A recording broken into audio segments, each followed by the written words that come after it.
दोस्तों, आपने देखा ही कैसे साजिद रशीदी ने एक आपत्तिजनक और गंदा और घिनौना बयान डिंपल यादव के लिए दिया था। वो बयान दिया था या दिलवाया गया था? आप कहेंगे दिलवाया। जी हां, दिलवाया गया था। क्या?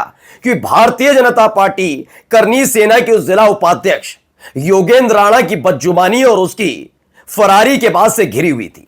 सवाल यह उठ रहा था कि वो करनी सेना का योगेंद्र राणा एक महिला के लिए, और वो भी सांसद, उनके लिए कितनी गंदी और घिनौनी बात करते हैं। ये रामराज का दावा करते हैं, शर्म नहीं आती। एक तो वो बड़ी आसानी से फरार हो जाता है, मोबाइल स्विच ऑफ कर लेता है, उत्तर प्रदेश की अत्याधुनिक पुलिस उसे गिरफ्तार नहीं कर पाती, और तो और बीजेपी के बड़े बड़े नेताओं की जुबान काट मार जाती है। बोल नहीं पाते कि हां, योगेंद्र राणा एक लुच्चा है। हां, वो बात अलग है जब रामजीलाल सुमन के काफिले पर करनी सेना के लुच्चे हमला करते हैं तो योगी सरकार के एक मंत्री उनकी पीठ थपथपाते हैं कि वाह बेटों, क्या काम किया।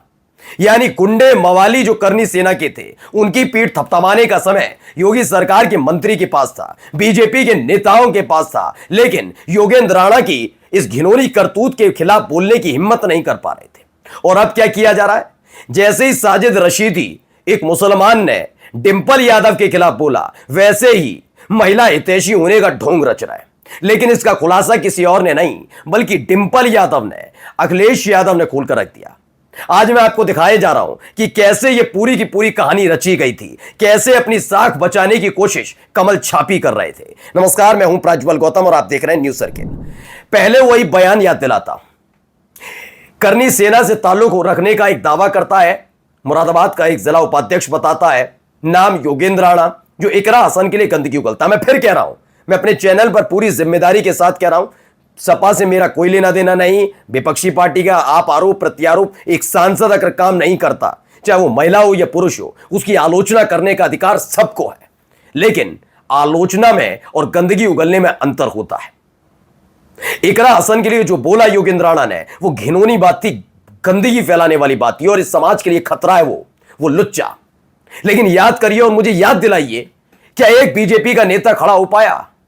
इस चौराहे पर मनचला अगर छेड़खानी करेगा तो अगले चौराहे पर उसका हिसाब होगा। ये राग अलापने वाले योगी आदित्यनाथ क्यों नहीं बोले?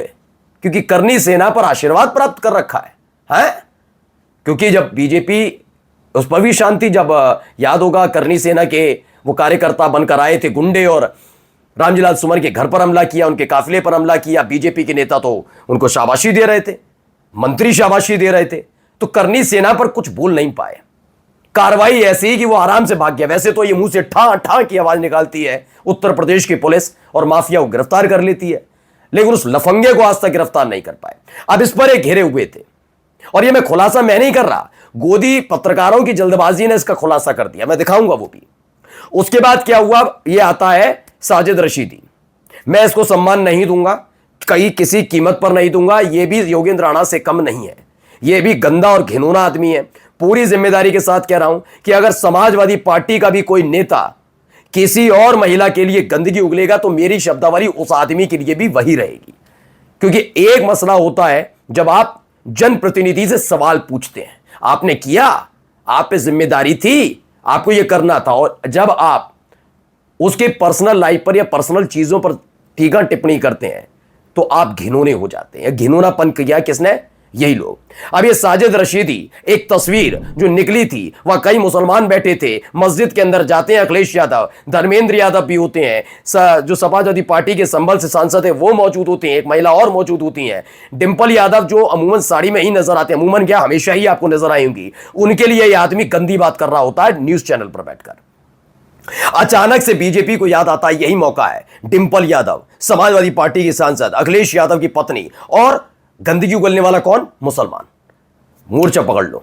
योगेंद्र राणा वाले मामले पर तो हम चुप्पी साध कर बैठे, यहां बताते हैं महिला हितैषी कितने हैं। तो देखिए क्या तमाशा कर रहे हैं, पहले तमाशा देखिए। अब आप कहेंगे इसे तमाशा क्यों कहा भाई? ये तो अच्छी बात है। बिल्कुल मैं कहता, अगर योगेंद्र राणा वाले मसले पर इकरा हसन के समर्थन में भी ऐसे ही एनडीए की महिलाएं, एनडीए की जो महिला सांसद है, ये उतर कर अगर यही करती, बिल्कुल मैं कहता कि नैतिकता है और यही होना चाहिए। लेकिन इकरा हसन वाले पे तो चुप्पी साध रही। एक संसद के गलियारे में ऐसे बैनर होल्डिंग लहराते हुए आपने देखा?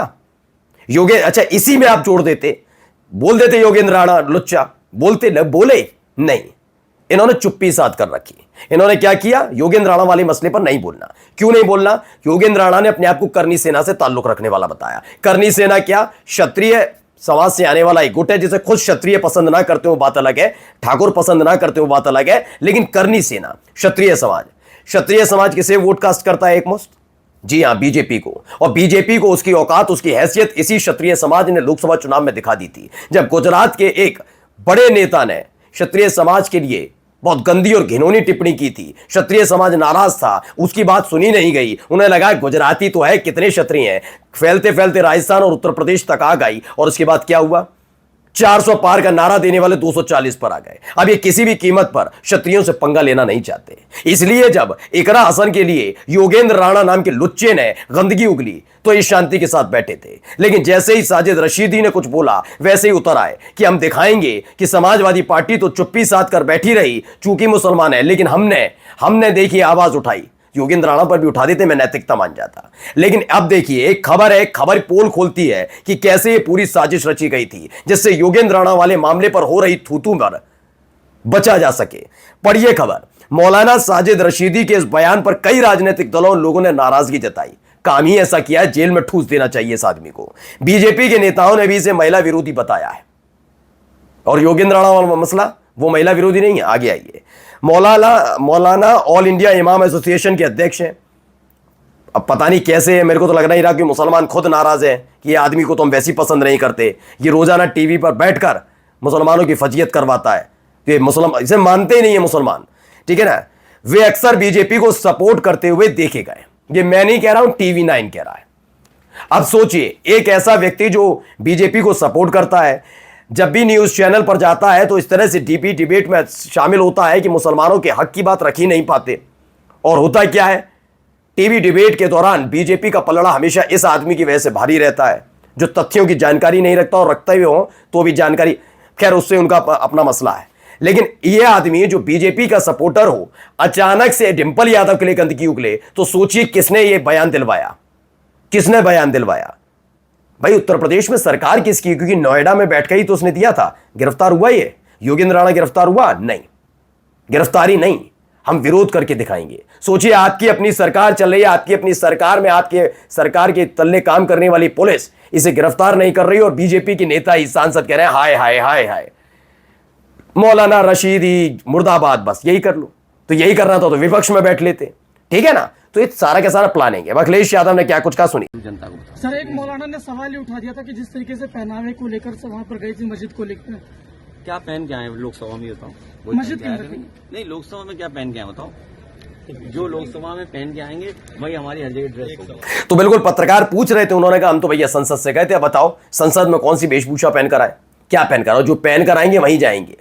दरअसल इस पूरे खेल में आपको बता दूं कि मुस्लिम समाज ने भी कहा है कोई ऐसे गलत काम ना अखिलेश यादव ने गलती की मस्जिद में ऐसे आकर, और ना डिंपल यादव ने।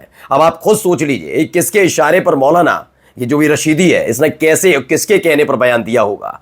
किसकी छीछा लेदर लगातार पिछले कुछ दिनों से हो रही थी इकरा हसन वाले मसले पर, और किसके कहने पर यह सब किया गया? आपके सामने सब कुछ साफ साफ है। नमस्कार।